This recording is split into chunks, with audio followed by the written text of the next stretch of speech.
Later, Thomas was resting when Percy arrived.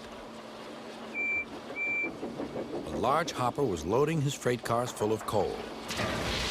Thomas was still being cheeky. "Careful," he warned. "Watch out with those silly cars." Go on," muttered the cars.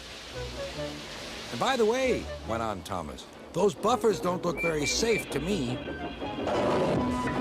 The last load poured down. "Help, help," cried Thomas.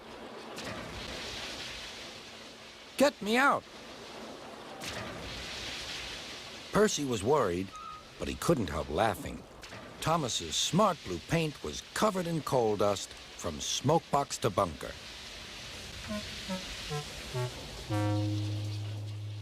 "Ha ha!" chuckled Percy. "You don't look really useful now, Thomas. You look really disgraceful." "I'm not disgraceful," choked Thomas. "You did that on purpose. Get me out."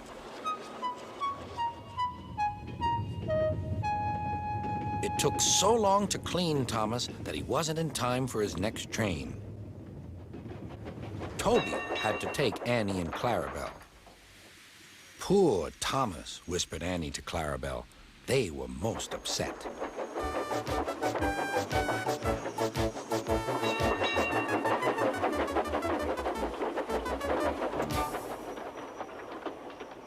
Thomas was grumpy in the shed that night.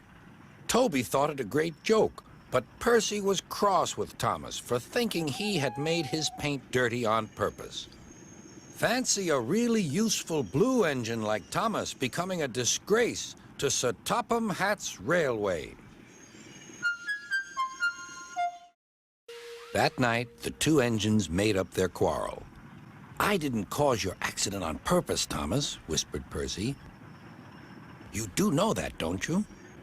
"Of course," replied Thomas, "and I'm sorry I teased you.